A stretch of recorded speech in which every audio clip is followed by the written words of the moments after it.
ఈ బుక్లో కుల వివక్ష ఎంత తీవ్రంగా ఉన్నప్పటికీ కూడా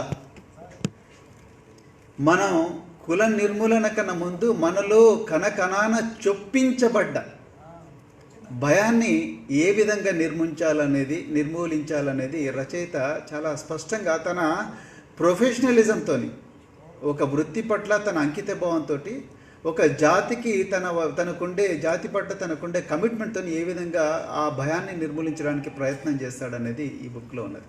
నాలుగవది నేను ఇక్కడ ఒకటి చెప్పాలనుకున్నా ఏంటంటే, ఈ దళిత, బడుగు, బలహీన, నిమ్న ఇలాంటి పదాలను మనము అంతటికి మనమే వాడుకొని మళ్ళీ మనమే కృంగిపోయి మళ్ళీ బానిసత్వానికి దగ్గరయ్యే పరిస్థితికి రాకూడదు. సమాజం మనం పిలుస్తున్నట్లుగా మనం ఒకరి సానుభూతి కోసం వెంపర్లాడే వ్యక్తులం కాదు. మన లోపల కూడా ఆపర్చునిటీ వస్తే, ఇంతకుముందే పెద్దలు గౌరవనీయులు రాములు గారు చెప్పారు, ఆపర్చునిటీ వస్తే మనం ఎవరెస్ట్ స్థాయి కూడా పోతాము అనే శక్తి మన దగ్గర ఉంది అని చెప్పడానికే నేను రోజు ఇక్కడికి రావడం జరిగింది. ఇంకా భరత్ భూషణ్ అన్న విషయానికి వస్తే, నేను సర్వీస్లో జాయిన్ అయినప్పటి నుంచి వారి గురించి వింటూనే ఉన్నాను. 2006 సంవత్సరంలో వారు నాకు ఫోన్ చేయడం ద్వారా నేను వారికి పరిచయం అయ్యాను. అయితే అదంతా నేను చెప్పను, కానీ ఈ సంవత్సరం 2018 సంవత్సరం ఏప్రిల్ నెలలో హైదరాబాదులో తెలంగాణ రాష్ట్రం నుండి దాదాపుగా 100 మంది ఎస్సీ ఎస్టీ విద్యార్థులు ఢిల్లీ యూనివర్సిటీ చరిత్రలోనే, దేశ చరిత్రలోనే మొట్టమొదటిసారిగా అంత పెద్ద ఎత్తున ఒకటే రాష్ట్రం నుంచి ఎస్సీ ఎస్టీ విద్యార్థులు ఢిల్లీ యూనివర్సిటీకి సెలెక్ట్ అయ్యారు. 100 మంది, అందులో 60 మంది అమ్మాయిలు ఉన్నారు. 60 మంది అమ్మాయిలు ఉన్నారు. అమ్మాయిలు సెలెక్ట్ అయినప్పుడు వాళ్ళని, అమ్మ మీరు ఆదిలాబాద్లో ఉన్నారు, హైదరాబాద్కు రండి అంటే కూడా, సార్ ఛార్జీలకు డబ్బులు లేవు.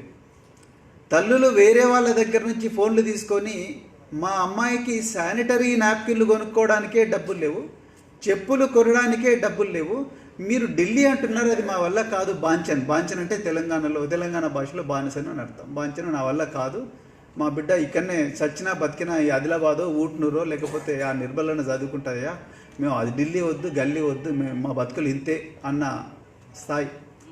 సో అలాంటి బిడ్డలు 60 మంది ఢిల్లీ యూనివర్సిటీలో 40 మంది బాలురు, 60 మంది బాలికలు జాయిన్ అయినప్పుడు వాళ్ళను కేవలం జాయిన్ చేయించడానికి పంపించాలి. ఢిల్లీకి పంపించాలంటే ఏరోప్లేన్లో పంపిస్తామంటేనేమో అంత డబ్బు మన దగ్గర ఉండదు. హైదరాబాద్ రావడానికే డబ్బు లేదు, ఏరోప్లేన్ పోవడానికి ఎక్కడ డబ్బు ఉంటుంది. సో మొత్తం మీద ఫైల్ రన్ చేసి ఎట్లానే చేసి పంపించకపోతే 100 మందిని గొప్ప యూనివర్సిటీలో చదివే అవకాశం పోతుంది అనుకున్నప్పుడు మాకు బై డిఫాల్ట్ గుర్తుకొచ్చిన పేరు భరత్ భూషణ్ గారు. ఆయన నన్ను ప్రేమతో నా అమ్మ అంటాడు, ఆయన అందరినీ కూడా అమ్మ అని అంటాడని నేను అనుకుంటున్నాను. సో నేనన్నా, సార్ మరి మన పిల్లలు 100 మంది అంటే, అమ్మ నువ్వు ఏం వరి కాకు, ఢిల్లీలో వాళ్ళని పలాని రోజు నువ్వు ఏ రోజు పంపించాలి, ఈ రోజు పంపించే బాధ్యత నా మీద వదిలే అన్నాడు ఆయన. అంతే, ఎట్లా పంపిస్తాడు, ఏ రోజు పంపిస్తాడు. ఆయనకి ఇచ్చిన టైం 4 రోజులు. మీరు నిజంగా ట్రైన్లో టికెట్లు బుక్ చేసుకోవాలంటే కనీసం 15 days, 20 days, 30 days అయితే కూడా ఒక 10-15 సీట్లు ఎమర్జెన్సీ కోటలో మ్యాక్సిమం ఒక 4-5 ఇస్తారు. వారు ఏం చేశారో చెప్తే మీరు ఆశ్చర్యపోతారు. సంజీవయ్య అని చెప్పేసి ఐఆర్సిటీసీలో ఉండే ఒక ఆఫీసర్తో మాట్లాడి ఇంకొక నెంబర్ ఇచ్చి, సుకేష్ అని ఇంకొక నెంబర్ ఇచ్చేసి, మీరు ఏమని చేయండి, ఒక ఎక్స్ట్రా బోగి తగిలించండి అన్నాడు. ఆ ట్రైన్లో దక్షిణ్ ఎక్స్ప్రెస్కు ఒక ఎక్స్ట్రా బోగి తగిలించి ఆ 100 మంది బిడ్డలను సురక్షితంగా ఒకరోజు ముందరనే ఢిల్లీ యూనివర్సిటీకి పంపించడం జరిగింది. ఈరోజు ఆ బిడ్డలు ఏ కాలేజీలో చదువుతున్నారో చెప్తే మీరు పరేషాన్ అవుతారు. ఈరోజు అత్యంత ధనికులైన పిల్లలు, గర్భంలో ఉన్నప్పుడే నా బిడ్డ ఏ కాలేజీలో చదవాలని ఢిల్లీలో ఉండే అత్యంత ధనికులైన బిడ్డలు, వాళ్ళు ఐఏఎస్ ఐపీఎస్లే కాదు, అంతకన్నా ధనికులైన పిల్లలు, పెద్ద పెద్ద మినిస్టర్లు, బిజినెస్ మెన్ల పిల్లలు ఏ విధంగా అయితే ఏ కాలేజ్ చదువుకుంటారో ఆ కాలేజ్ చదువుతున్నారు. సెయింట్ స్టీఫెన్స్ కాలేజీలో చదువుతున్నారు మన పిల్లలు, హన్స్రాజ్ కాలేజీలో చదువుతున్నారు, హిందూ కాలేజీల్లో చదువుతున్నారు, రామ్జాస్ కాలేజీలో చదువుతున్నారు. అది మొట్టమొదటి. అంటే ఒక ఆఫీసర్ ఇన్ని కులం ఇవి అవి అన్ని రాళ్ళేసి ఈ ఎంక్వైరీ పెట్టి ఆ ఎంక్వైరీ పెట్టి అది చేసినా కూడా కేవలం తన నిర్భీతి అంటే భయం లేకుండా నేను ఏం చేసినా ఇంతే, నేను ఈ విధంగానే చేస్తాను, నా సిద్ధాంతం ఇదే, నా గమ్యం అదే, నా గమనం కూడా ఇదని నిర్భయంగా ఉద్యోగం చేసినందుకే ఈ చిన్న మిరకిల్ చేయగలిగాడని నేను అనుకుంటున్నాను. రెండవది, మా గురుకులాల ఎవరెస్ట్ చరిత్రలో బాబాసాహెబ్ గారి చిత్రపటాన్ని, మాధవరావు గారికి భరత్ భూషణ్ గారికి గురువైన ఎస్ఆర్ శంకరన్ గారి చిత్రపటాన్ని ఏ దేశ చరిత్రలోనే కాదు ఈ ప్రపంచ చరిత్రలో ఎవ్వరూ చేయని విధంగా మన చిన్నారులు 2014 సంవత్సరం మే 25వ తారీఖు నాడు ఉదయం 6:30 గంటలకు ఎవరెస్ట్ మీద ఈ మహనీయుల ఇద్దరి బొమ్మలు 400 శవాల మధ్య నుంచి నడుచుకుంటూ పోయి ఆ మహనీయుల బొమ్మలు పెట్టడంలో భరత్ భూషణ్ గారి పాత్ర కూడా ఉన్నది. నాకు ఇప్పటికీ గుర్తుంది, 2013వ సంవత్సరంలో 20 మంది చిన్నారులను ఎవరెస్ట్కి ఒకటే రోజు పంపించలేము, దానికి ఒక సంవత్సరం ట్రైనింగ్ కావాలి. ఇక్కడ ఎవరెస్ట్ ఎక్కిన పిల్లలు కూడా 2-3 ఉంటారు. సో దానికి ఇక్కడ నుండి మళ్ళీ ఒక 3 రోజుల ముందే సార్ మా పిల్లలను డార్జిలింగ్ పంపించాలి ట్రైనింగ్ అంటే ఎంతమంది అన్నాడు. 20 మంది అన్నాడు. 20 మంది అమ్మ చాలా కష్టం, టైం చాలా తక్కువ ఉంది, 20 మంది వీలవుతుంది కానీ నువ్వు నాకు వదిలేసే అన్నాడు. ఒక గంటలో నాకు SMS వచ్చింది, ఫలక్నుమా ఎక్స్ప్రెస్ రెడీగా ఉంది, ఫలక్నుమా ఎక్స్ప్రెస్లో 20 మందిని పంపించండి అని చెప్పేసి.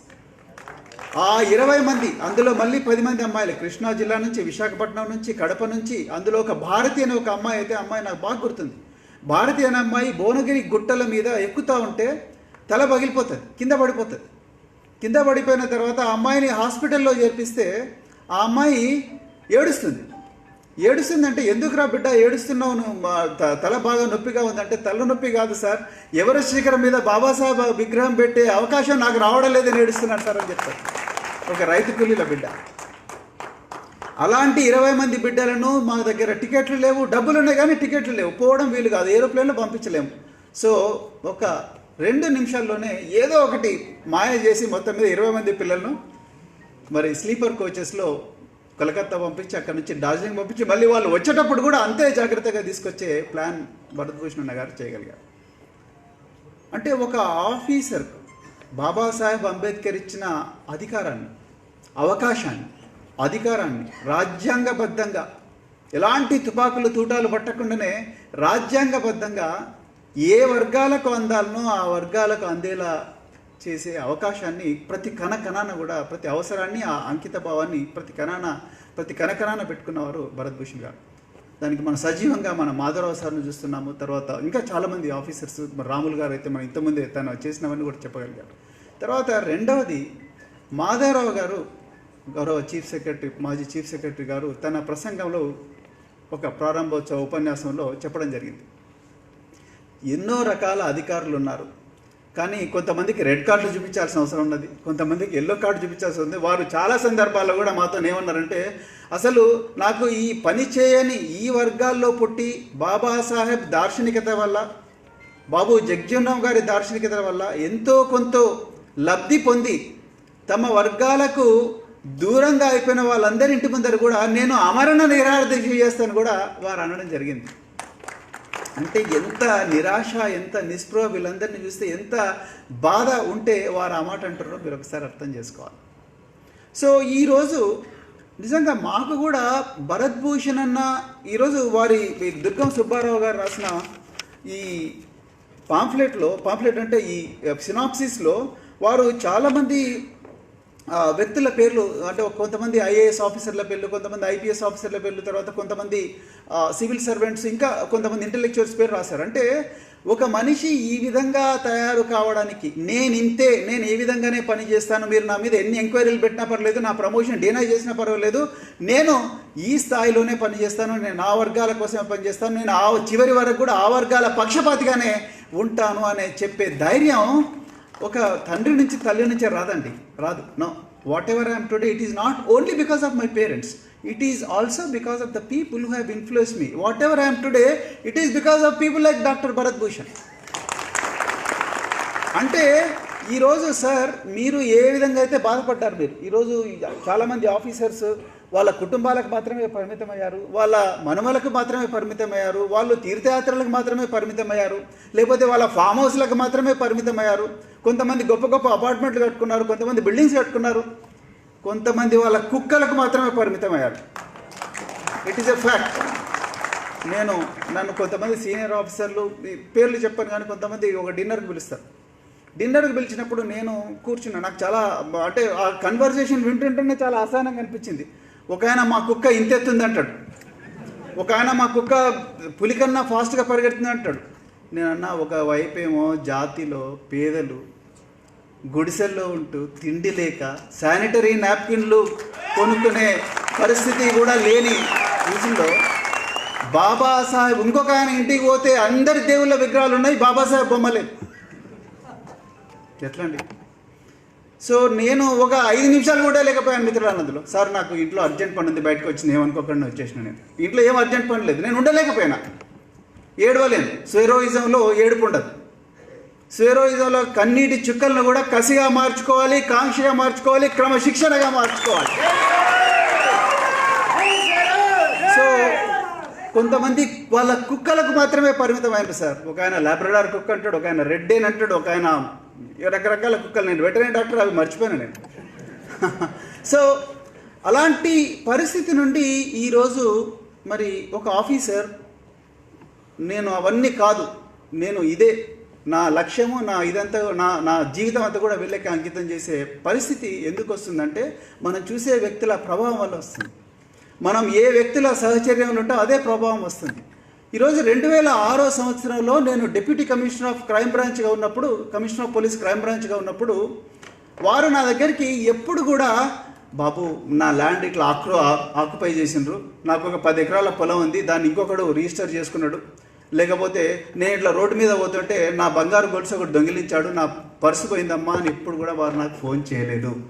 ఆయన చేసిన నాకు ఫస్ట్ ఫోన్ కాల్ నాకు బాగా గుర్తుంది. అమ్మ, ఉస్మానియా యూనివర్సిటీలో మన పిల్లలు ఒక 70 మంది ఉన్నారు, వాళ్ళు కాంపిటేటివ్ ఎగ్జామినేషన్స్కి ప్రిపేర్ అవుతారంట, నీ దగ్గరికి చాలామంది పెద్ద పెద్ద వాళ్ళు వీళ్ళు వస్తుంటారు, లేకపోతే నీ దగ్గరికి వచ్చే వాళ్ళలో కొంచెం మంచి హృదయం ఉన్న వాళ్ళు ఎవరైనా ఉంటారు, వాళ్ళకు దయచేసి కొంచెం కోచింగ్ మెటీరియల్ ఇప్పియమ్మా అని ఫోన్ చేసినాను. నాకు బాగా గుర్తుంది, Bahujan students federation leader Pedamarthi Ravi అతన్ని పంపించి ఆయన ఉస్మానియా కాలేజీలో ఒక విద్యార్థి నాయకుడు, ఆయన పంపించి నేను వెంటనే 10 మందిని పిలిపించి, బాబు మా సీనియర్ ఆఫీసర్ ఒక ఆయన ఫోన్ చేసిండ్రా, కులం చెప్పుకోవడానికే భయపడే ఈ పరిస్థితుల్లో ఒక ఆయన, నేను ఇదే కులం నేను వీళ్ళకే చేస్తా, మా వాళ్ళకు ఇప్పుడు చేయాల్సిన అవసరం ఉన్నది అని చెప్పి ధైర్యంతో చేసిండ్రు. అర్జెంటుగా అంటే ఒక 10 నిమిషాల్లో వాళ్ళందరూ తీసుకొచ్చి సార్ తీసుకోండి అని చెప్పేసి కోచింగ్ మెటీరియల్ ఇప్పించడం జరిగింది. అక్కడి నుంచి మా ప్రస్థానం స్టార్ట్ అయింది, మా సహచర్యం స్టార్ట్ అయింది. సో ఆయనను చూసి మేమందరం ఆయన తర్వాత కె రాజు గారు, ఎక్కడ ఉన్నా కూడా ఏ పాయింట్లో ఉన్నా కూడా మనం ఈ వర్గాలకి, పేద వర్గాలు, వాళ్ళ ఏ కులానికి చెందిన వాళ్ళని పర్లేదు, పేద వర్గాల కోసమే పని చేయాలనే ఒక స్పృహ, ఒక కఠోరమైన దీక్ష. మాధవరావు గారి గురించి నేను చెప్పాను.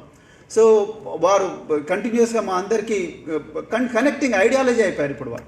సో ఈ విధమైన, అంటే 10 మందిని చూస్తే ధైర్యం వస్తుంది. మాలాంటి వాళ్ళు దాని నుంచి బయటకు వచ్చారు. తర్వాత రెండవది సార్, మీరు ఇంకొక డౌట్ ఎక్స్ప్రెస్ చేశారు, ఎందుకు వీళ్ళు రావడం లేదు. ఎందుకు రావడం లేదంటే దీంట్లో ఒక ఇది ఉంది. మనం సర్వీసులోకి జాయిన్ అయిన వెంటనే మనం గ్రామీణ ప్రాంతాల్లో ఊరు బయటేసిండ్రు, మనం పొలంలోకి పోతే ఆ పొలం మీద బురదేసిండ్రు, నీళ్లు తాగుతానేమో నువ్వు కిందుండి నీళ్ళు తాగాలి కానీ పైనుంచి ఎందుకు నీళ్ళు తాగుతాను అన్నారు. అది మన తల్లిదండ్రులు వచ్చేసి ఆఫీసులలో పోతేనేమో చెప్పులు ఇవ్వమన్నారు, దగ్గరికి పోతేనేమో చేతులు కట్టుకొని మాట్లాడమన్నారు, ఇంకా కొంచెంసేపు అయితే వంగి మాట్లాడాలన్నారు, ఇంకా కొంచెం దూరం అయిన తర్వాత కాలు ముఖం అంటున్నారు. సో ఇవన్నీ చిన్నగా ఉన్నప్పుడే పిల్లలు చూస్తారు. పిల్లలు చూసిన తర్వాత ఇంగ్లీష్ మాట్లాడటంతో ఇంకా భయపడి మాట్లాడమంటారు. పిల్లలు చూస్తారు. పిల్లలు చూసిన తర్వాత అమ్మో మనం భయపడుతూనే బతకాలేమో, ఎందుకంటే మనం దళితులం కదా, మనం భయపడాలి కదా, బాబుగోరు అనాలి కదా, దొరవారు అనాలి కదా అన్న ఆలోచన విధానం వస్తుంది. వీళ్ళని తీసుకుపోయి మీరు గవర్నమెంట్ ఎంప్లాయీలుగా పెట్టారు, వీళ్ళని తీసుకుపోయి ఆఫీసర్లుగా పెట్టిన తర్వాత సార్ వీళ్ళు డిఫరెంట్గా బిహేవ్ చేస్తారా? I don't think so. చేయరు సార్ వాళ్ళను నీకు ఏసీఆర్ ఉన్నది, నీ ఏసీఆర్ నేను అవుట్ స్టాండింగ్ రాయను, సాటిస్ఫాక్టరీ లేదా పూర్ రాస్తా, లేదా అడ్వర్స్ రిమార్క్స్ ఎంటర్ చేస్తా. నీకు అక్కడ పోస్టింగ్ కావాలన్నా, నీకు సీసీఎం కావాలన్నా, లేదు నీకు ఎక్కడ వేరే పోస్ట్ ఇస్తాను నేను. నువ్వు ఆ జిల్లాలో పనిచేస్తావా, లేదు నీకు ఎక్కడ లూప్ లైన్లో పడేస్తాను, లేకపోతే నేను ఇంకో దగ్గర సస్పెండ్ చేస్తా, లేకపోతే ఏసీబీ, లేకపోతే CBI, vigilance etcetera etcetera etcetera. ఇంకా అసలే గర్భంలో ఉన్నప్పుడే భయం అనేది చొప్పించారు. ఇప్పుడు ఐఏఎస్లో, ఐపీఎస్లో, లేకపోతే అవి వచ్చి ఐఆర్టీఎస్లో అవి వచ్చిన తర్వాత వీళ్ళు నార్మల్గా చేస్తారు. వీళ్ళ నుంచి మనం గొప్పగా ఎక్స్పెక్ట్ చేయడం అనేది కాదు సార్. ఇక్కడ ఇష్యూ ఏమిటంటే ఈ విధంగా నేను ఈ వర్గానికి చెందిన వాడిని, నేను ఎక్కడున్నా, బాత్రూమ్లు ఉన్నా, బెడ్రూమ్లు ఉన్నా, బోర్డు రూమ్లు ఉన్నా, నేను ఈ వర్గాల కోసమే పనిచేస్తానే దమ్ము ఉండే ఆఫీసర్లు తెర మీదకి రావాలి సార్. వీళ్ళ గురించి 10 మంది తెలుసుకునే కొద్దీ మిగతా వాళ్ళు కూడా గోడ మీద ఉన్న వాళ్ళందరూ కూడా కొంచెం మారే అవకాశం ఉన్నది. దీని గురించి ఈరోజు ఈ సభకు వచ్చిన మీరందరూ కూడా దయచేసి గుర్తుపెట్టుకోవాలి. చివరిగా ఒక మాట చెప్పి నేను ముగిస్తాను. నేను భయ నిర్మూలన అని చెప్పిన మా ఆఫీస్ ముందు ఒక బోర్డు పెట్టానండి. నేను గత 4 సంవత్సరాల నుంచి ఆ బోర్డు అలాగే ఉంటుంది. ఆ బోర్డు మీద ఏం రాసి ఉంటుందంటే, ఇక్కడికి వచ్చిన వాళ్ళు చెప్పులు వేసుకొనే నా ఛాంబర్లోకి రావాలని ఉంది. చెప్పులు వేసుకొనే రావాలి నా ఛాంబర్లోకి. రెండవది, వంగి నడవకూడదు. ఇక్కడికి వచ్చిన వాళ్ళు వంగి నడవడం నిషేధం. మూడవది, బాంచెను అంటూ కాళ్ళు మొక్కకూడదు. నాలుగవది, కన్నీళ్ళు పెట్టుకోకూడదు, అసలు కన్నీళ్ళు పెట్టుకోకూడదు, ఏడవకూడదు. ఐదవది, మీరు ఏం చెప్పాలనుకున్నా ఆత్మగౌరవంతో ధైర్యంగా చెప్పండి. అయితే అయింది, లేకపోతే లేదు, ధైర్యంగా చెప్పండి. ఈరోజు ఈ దేశంలో 300 మిలియన్ల ప్రజలు ఉన్నారు. 300 మిలియన్ల ప్రజలున్న ఈ దేశంలో బాబాసాహెబ్ త్యాగం వల్ల, మిగతా మహనీయుల అందరి త్యాగం వల్ల కొంతమందికి, ఒక 1% మందికి ఈ అధికారం అనే ఒక రింగ్లోకి ఎంట్రీ దొరికింది. కానీ వాళ్ళు కూడా మనం ఈ ఆవేదన భరితంగా ఆక్రందనలతోని బీతిల్ని బతికితే మాత్రం ఈ 300 మిలియన్ల ప్రజలు అందరూ మళ్ళీ వెనక్కి పోయే అవకాశం ఉన్నది. మళ్ళీ బానిసత్వంలోనే మగ్గే అవకాశం ఉన్నది, ప్రమాదం ఉన్నది. సో అందుకొరకు ఈరోజు ఇక్కడికి వచ్చిన వాళ్ళందరితో నా ప్రత్యేకమైన రిక్వెస్ట్ ఏంటంటే, గత అయిపోయింది.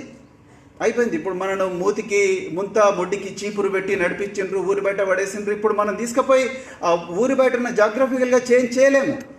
కానీ మన ముందర ఒక అవకాశం ఉన్నది.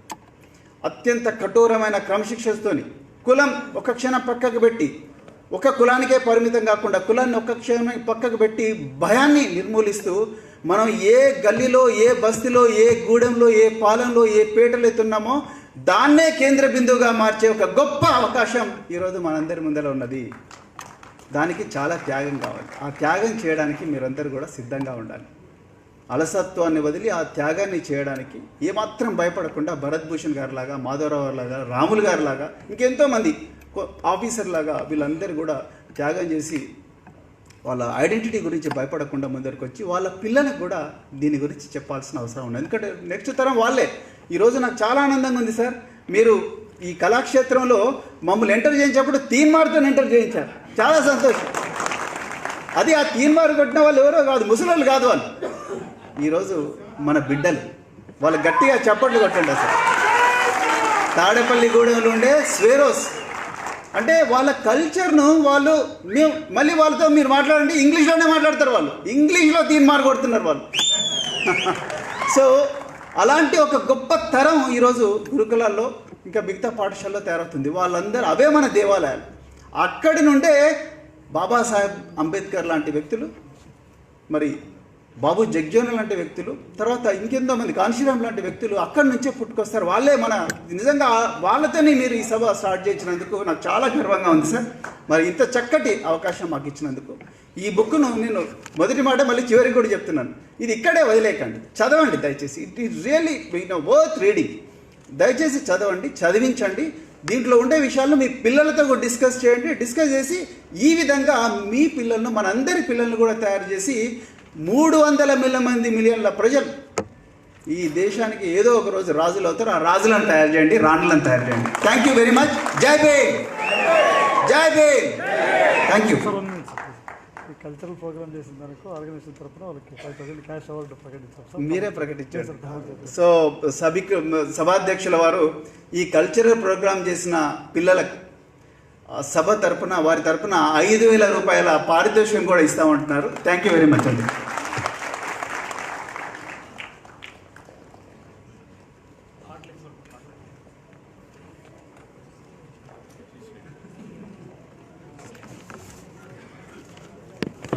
ప్రవీణ్ కుమార్ గారి గురించి ఏ మాట చెప్పినా చల్లారినట్టు ఉంటుంది. ఆ వేడిగానే ఉంచేసి ఇప్పుడు లీలా కుమార్ గారు మాట్లాడతారు.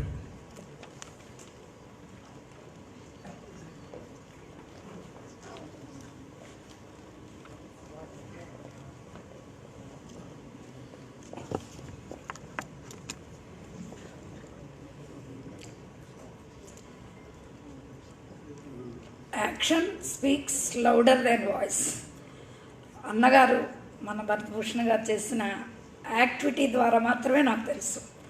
నిజంగా ఆయన ఎప్పుడు చూడలేదు, కానీ హైదరాబాద్లో కొన్ని 100 క్లాసులు చెప్పాను. అయితే ఆయన చేస్తున్న యాక్టివిటీస్ క్లాస్లో ఎవరో ఒకడు మాకు చెప్తూనే ఉండేవారు. ఈ పుస్తకం నేనింతే ఆవిష్కరణ సభకు విచ్చేసిన కాకినాడరావు గారు, పెద్దలు, వీరందరికీ కూడా నా హృదయపూర్వక నమస్కారాలు తెలియజేస్తున్నాను. అట్లాగే ఈ సభకు విచ్చేసిన మీ అందరూ కూడా ఆలోచనాపరులు, మేధావులు. మన కుటుంబాలని ఉద్యోగం ద్వారా సాక్కుంటూనే ఈ సమాజానికి మేము ఎంతో కొంత ఇవ్వాలని అన్నగారిని స్ఫూర్తిగా తీసుకొని ముందుకెళ్తున్న వారని నేను నమ్ముతూ ఉన్నాను. అసలు ఈ టైటిల్ సుబ్బారావు గారు నాకు చెప్తూ ఉంటే నేనింతే అని మనకు ఒక సినిమా కూడా వచ్చింది. అంటే it's a way of life, నేను ఇలాగే చేస్తాను అని. ఇప్పుడున్న ట్రెండ్ 21వ శతాబ్దంలో ప్రతి మనిషి కూడా yes I have a style of living అని, ఆ స్టైల్లో ముందుకెళ్ళాలని నేను కోరుకుంటున్నాను. ముఖ్యంగా భరతభూషణ్ అన్న గారు పే బ్యాక్ టు సొసైటీ అని ఆయన ఒక కొత్త వరవడిని క్రియేట్ చేశారు. అలాగే ఆయన పుస్తకంలో లక్ష్మీపేట వాళ్ళు వెళ్ళి కొంత బాధితులకు సహాయం చేసినట్టు చెప్పారు. అలాగే మేము 1991 జరిగినప్పుడు చుండూరులో ఒక 6 నెలల కాలం పాటు ఉండటం జరిగింది. 1990లో తిమ్మసముద్రంలో ఒక 3 నెలల కాలం పాటు ఉండి ఒక 70 ఎకరాల పొలం మన పద్మారావు గారు, నూకతోటి బాబురావు గారు ఆధ్వర్యంలో ఉద్యమాలు చేయడం జరిగింది.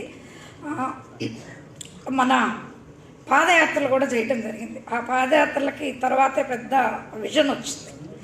ఇప్పుడు భరతభూషణ్ అన్న గారు చెప్పిన పే బ్యాక్ టు సొసైటీ అనేది లక్ష్మీపేట జరిగినప్పుడు మన చుండూరు బాధితులంతా కూడా కొన్ని వేల రూపాయలని తీసుకెళ్ళి వాళ్ళ చేతులతో వాళ్ళు లక్ష్మీపేటకి ఇచ్చారు. That is pay back to society. ఒకప్పుడు వాళ్ళు బాధితులే, కానీ తరువాత జరిగిన బాధితులకు మనం ఏదో ఒకటి చేయాలని చెప్పి అక్కడున్న ప్రెసిడెంట్ వాళ్ళు కానీ వీళ్ళందరినీ అవేర్నెస్ క్రియేట్ చేసి వాళ్ళకి జరిగినప్పుడు ఉద్యోగస్తులు కాకపోయినా ఉద్యోగస్తులు అయినా కానీ ఇంటికింత అని మనం వేసుకుని ఇవ్వాలనే ఒక గొప్ప సిద్ధాంతాన్ని వాళ్ళు ముందుకు తీసుకెళ్లారు. అది భరతభూషణ్ అన్న గారు రాసిన సిద్ధాంతంతో ఏకీభవిస్తుంది. అలాగే కారంచేడు వాళ్ళు అయితే ఒక లారీడు బియ్యాన్ని లక్ష్మీపేట పంపించారు వాళ్ళు. This is pay back to society. అంటే వాళ్ళు ఎంత నిబద్ధతుందో చూడండి. ఒక లారీతో వాళ్ళకే ఇన్నేళ్ళైనా కానీ తిండికి చాలా కష్టం. వాళ్ళంతా కూడా కూలీలే తప్ప వాళ్ళందరూ ఉద్యోగస్తులు కాదు. వాళ్ళు అనుకున్నారు మన వాళ్ళకి అన్యాయం జరిగింది కాబట్టి మనకొచ్చే బియ్యాన్ని వాళ్ళకి పంపించాలని ఒక లారీతో బియ్యం పంపించినప్పుడు నాకు చాలా ఆనందం అనిపించింది. ఏమీ లేని వాళ్ళు కూడా ఒక కాన్సెప్ట్ తీసుకొని ముందుకెళ్తున్నారు అని. అలాగే తిమ్మసముద్రం వాళ్ళు అయితే కాశీలో నేసిన రగ్గుల్ని మన లక్ష్మీపేటకు పంపించారు వాళ్ళు. This is all pay back to society. అలాగే ఒకప్పుడు నేను 1991లో లా చదువుతున్నప్పుడు ట్రైన్లో విజయవాడలో ఎక్కి గుంటూరులో దిగుతాం ఏసీ కాలేజ్కి వెళ్ళడానికి. ఉద్యోగస్తుల దగ్గర కూర్చుంటే, అంటే ఆ పక్కన కూర్చొని ఏదో చదువుకుంటూ ఉందామంటే ప్రతి ఒక్కళ్ళు కూడా ఇందాక అన్నగారు చెప్పారు ఈ కుక్కల గురించి ఇట్లా మాట్లాడుకుంటూ ఉంటారు. వాళ్ళు మా ప్రమోషన్ ఎప్పుడు, మా జీతాలు ఎప్పుడు పెరుగుతాయి, ఇదే మాట మాట్లాడతారు. లిటరల్గా నాకు వామిటింగ్ వచ్చేస్తుంది. బాబాసాహెబ్ అంబేద్కర్ గారి రిజర్వేషన్ పెట్టి రిజర్వేషన్ ద్వారా వచ్చిన వీళ్ళు సమాజం గురించి కాకుండా మాకేం జరుగుతుంది అని ఆలోచిస్తున్నారు. ఈ జాతి ఎప్పటికైనా మారుతుందా? అంబేద్కర్ గారు మళ్ళీ ఒకసారి ఆలోచించాలి అనుకున్నప్పుడు చాలా చిన్న వయసు ఉన్నది, 1994 ఐ థింక్, 1991 to 94లో. కానీ ఈరోజు ఈ 25-30 3 డెకేడ్స్గా అన్నవాళ్ళు కింగ్ మేకర్గా ఉండి మన వాళ్ళందరూ కూడా ముందుకు రావాలి అని ఒక కింగ్ మేకర్గా తనకు వచ్చిన ఫైల్స్ అన్నీ డిస్పోజ్ చేస్తారు. అది ఏ కేసు అయినా కావచ్చు. అన్నగారు నేను ఎప్పుడు చూడలేదు భరతభూషణ్ గారిని, కానీ ఆయన చేసే పనులు మేము సోషల్ యాక్టివిటీస్లో ఉండటం వల్ల చాలా తెలుసు మాకు. ఏ ఫైల్ అయినా మన దగ్గరికి వస్తే ఇదా అన్నవేది ఒక 10% ఉంటే తీసుకొని బ్రోకర్స్గా పంచుకోవాలన్న సమాజంలో కాకుండా నేను దశమ భాగాన్ని నేను ప్రజలకు ఇస్తాను, నా కమ్యూనిటీకి ఇస్తానని సిన్సియర్గా ఆయన చాటి చెప్పాడు. ఇవాళ చెప్పుకోవడం చాలామందికి సిగ్గుచేటుగా అనిపించవచ్చు, కానీ చెప్పాలి. ఇవాళ this is the time to tell. మన చిల్డ్రన్కి ఏం చెప్తున్నాం? మన మోడల్స్ ఎవరు? ఈయనందరూ పర్సన్ అనుకుంటున్నారు. భరతభూషణ్ గారు ఒక పర్సన్ నుంచి పర్సనాలిటీ ఎదిగిన క్రమాన్ని ఈ నేనైతే బుక్ చెప్తుంది మనకి. అంటే మన సొసైటీకి ఏం చెప్తున్నాం? చిరంజీవి గారు ఒక సినిమాలో, టైగర్ సినిమాలో చెప్తారు, ఈ సొసైటీ బాగుపడాలంటే మనం ఏం చేయాలంటే మనం పొందిన మేలుని ముగ్గురికి చేయాలి అని. అదేదో అమెరికన్ డైరెక్టర్ తీసిన సినిమా అది. ఆయన చెప్పినా కూడా ఈ సొసైటీకి అర్థం కాల. కానీ నేను చేశాను, నేను ఇంతే, పే బ్యాక్ టు సొసైటీ, ఇది ఒక గొప్ప స్లోగన్, ఇది ఒక గొప్ప ట్రెండ్. అంబేద్కర్ గారు ఉన్న సమయంలో ఎడ్యుకేట్, ఆర్గనైజ్, యాజిటేట్ అన్నారు. ఎడ్యుకేషన్ మనం ఇవ్వాలి, 100 మంది నేను పంపించాను అని. కానీ భరతభూషణ్ అన్న గారు ఇంకేం చెప్పారంటే, ఇంకా ముందుకెళ్ళి 100 మంది ఐఏఎస్ ఆఫీసర్ని మనం తయారు చేసినప్పుడే ఈ సొసైటీ ఇంకా బాగుంటుందని కంకణం కట్టుకున్నారు. చాలామంది సక్సెస్ చెప్పుకోవడానికి ముందుకొస్తారు, కానీ ఆయన అవమానాలు చెప్పుకోవడానికి, బాధలు చెప్పుకోవడానికి కూడా ముందుకొచ్చి మరీ రికార్డ్ చేస్తారు. అంబేద్కర్ గారు ఒక చోట అంటారు, చరిత్ర మరిచిన వాడు చరిత్ర నిర్మించలేడని. కానీ చరిత్ర గుర్తుపెట్టుకున్నారు కాబట్టి మరో చరిత్రని మళ్ళీ సృష్టించారు. మరో చరిత్ర సినిమా వస్తే మీరు అందరూ ఆశీర్వదిస్తారు, కానీ ఈ మరో చరిత్ర ఇది. Yes, today we are like this, we are modern, we are in 21st century. మనం అన్నీ ఉన్నాయి, మనకు పదవులు ఉన్నాయి. ఆ పదవిని ప్రజలకు ఎట్లా ఉపయోగించాలనే దానిలో భరతభూషణ్ అన్న గారు కింగ్ మేకర్గా ఉండి చెప్పారు. మనం వీళ్ళకి పద్మభూషణ్ వచ్చింది, వాళ్ళకి పద్మశ్రీ వచ్చింది, ఒక సంగీత వాద్యం డబ్బులు తీసుకుని చేసిన వాళ్ళకి వచ్చింది, లేకపోతే తెర మీద కొంచెం డాన్స్లు వేసిన వాళ్ళకి వచ్చింది, డైరెక్షన్, వీళ్ళందరూ డబ్బులు పంచుకుంటే వచ్చినాయి. కానీ ఇలాంటి మనిషికి ఎందుకు రాదు అని మీరు ఆలోచించాలి. This people have to stand. రెండోది, ఏ కులమైనా, ఏ మతమైనా, 2 అయినా 3 అయినా 4 అయినా, downtrodden people, SC, ST, BC మైనారిటీలందరూ ఏకంగా ఉండాలని ఆఫీసర్స్ని అందరినీ ఒక చోటకు తీసుకొచ్చారు చూడండి. That is really a champion of the cause. ఎందుకంటే అది చేయడం ఇవాళ సాధ్యం కాదు. ఒక్కింట్లో ఉండే అన్నదమ్ములే కలవటం చాలా కష్టంగా ఉంది ఈ రోజుల్లో.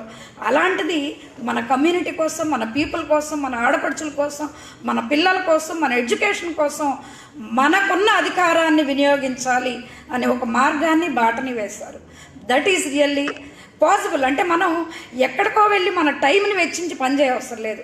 మనం ఉన్న చోట నుంచే, మనకున్న అధికారం నుంచి మనం బ్యాలెన్స్ చేసుకుంటూ వెళ్ళాలి. ఆయన ఇంకో మోడల్గా ఎలా నిలిచారంటే, తన ఫ్యామిలీని బ్యాలెన్స్ చేసుకుంటూ, తన పిల్లల్ని చదివించుకుంటూ, విదేశాలకు కూడా అంటే దళితులు వెళ్ళొచ్చు అనే మార్గంలో ఉంటూనే సొసైటీని కూడా, అంటే ఒక 5 రకాలైన బ్యాలెన్స్ లైఫ్లో చేస్తున్నారు. ఇవాళ మనం ఏమనుకుంటాం అంటే, ఉద్యమాలకు వెళ్తే ఫ్యామిలీని కోల్పోతాం, ఫ్యామిలీని కోల్పోతే ఉద్యమానికి వెళ్ళలేము, ఉద్యోగానికి వెళ్ళలేము అని. కానీ ఎక్కడ ఉన్నా కానీ మనం కమ్యూనిటీకి చేయాల్సింది చేస్తే మన కమ్యూనిటీ ముందుకెళ్తుందని ఒక మార్గాన్ని చూపించారు ఇవాళ డాక్టర్ భరతభూషణ్ గారు.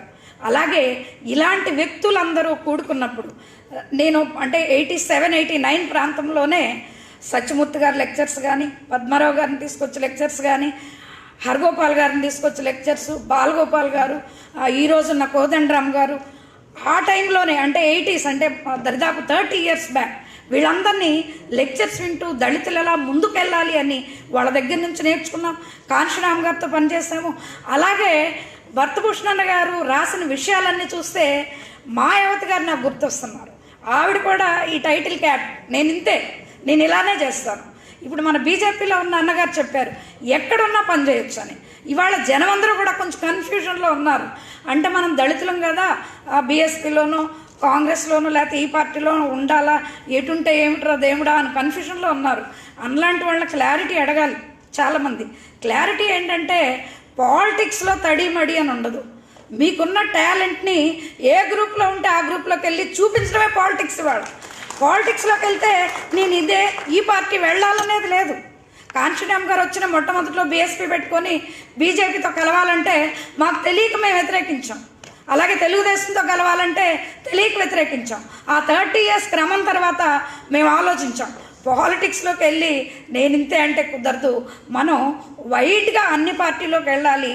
అన్ని పార్టీలో కూడా నేను ఇంతే లెజెండరీగా ఉంటానని మన అన్నలాగా ద లివింగ్ లెజెండ్స్ అనిపిస్తుంది. నేను ఒకప్పుడు చదువుకున్నప్పుడు లెజెండ్ అనే పదం అంటే మనం వింటూ ఉన్నాము, కానీ ఇవాళ ద లివింగ్ లెజెండ్స్ని చూస్తున్నాం. అలాంటి లెజెండ్స్ మన సొసైటీకి చాలా అవసరం. వాళ్ళు వెనక నుండి చాలా కాలం, ఒక 20 years చేశారు. గత 10 yearsగా వాళ్ళు చాలా చాలా ముందుకు వస్తున్నారు. ఒక ఐఏఎస్ ఐపీఎస్ ఆఫీసర్ అండి.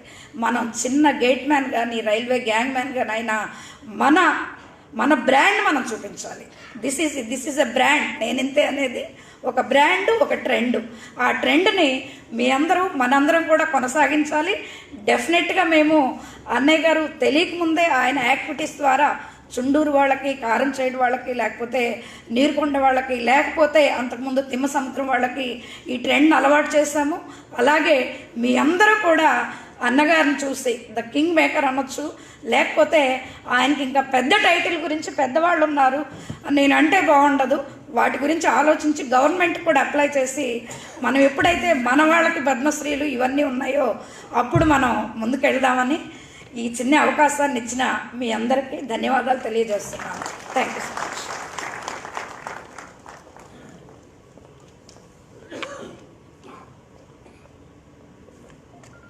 వడ్డించేవాడు మనవాడైతే ఎక్కడ కూర్చున్నా మనవాడే అంటాడు.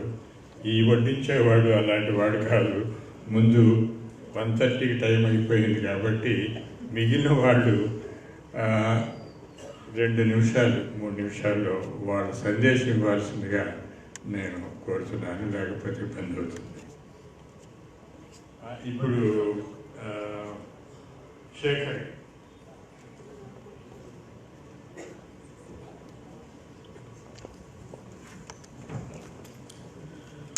సభకు జయభీములు.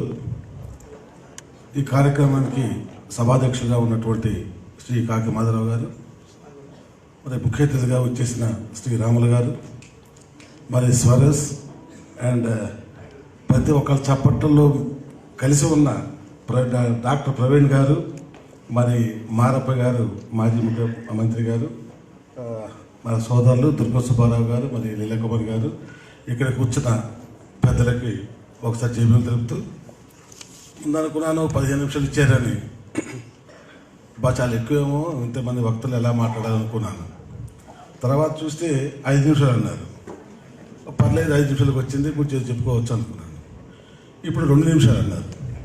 2 నిమిషాలు కష్టమేమో, 10 నిమిషాలు మాట్లాడటం కూడా కష్టమే. ఎందుకంటే అటువంటి వక్త ఇప్పుడు మాట్లాడి ఉన్నారు ఆల్రెడీ.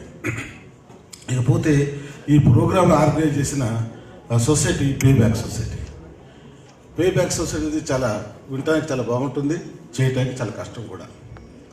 ఇప్పుడు పెద్దలు వక్తలు వ్యక్తపరిచిన విషయం ఏంటంటే, ఎవరైతే బాబాసాహెబ్ డాక్టర్ బిఆర్ అంబేద్కర్ త్యాగాలకి వాళ్ళ ఆలోచన విధానంలో వచ్చిన బెనిఫిట్స్ పొందిన వాళ్ళు తిరిగి వెనక్కి చూడలేదు అనేది, దాని నుంచి వచ్చిన ఒక విప్లవం టైపు మాటే pay back to society, we should not forget అని. అంటే బాబాసాహెబ్ డాక్టర్ బిఆర్ అంబేద్కర్ ఎగ్జాక్ట్గా ఏమన్నా నాకు గుర్తురాట్లేదు, కానీ ఆయన అన్న మాటలు ఏంటంటే, ఎంతైనా శ్రమించి త్యాగాలు చేసి పోరాడి ఎంతో ఆలోచనగా పబ్లిక్ అందరు గవర్నమెంట్ కన్విన్స్ చేసి కొన్ని బెనిఫిట్స్ తీసుకొస్తే వాళ్ళు సెపరేట్ స్టేటాగా తయారయ్యి సెపరేట్ వర్గంగా తయారయ్యి మళ్ళీ తిరిగి మన పునాదులు చూడట్లేదు అనేది ఆ కన్నీటి పొట్టు ఇప్పటి వరకు కూడా మన సొసైటీలో ఉందంటే అది కొంతవరకు సిగ్గుపడాల్సిన విషయమే.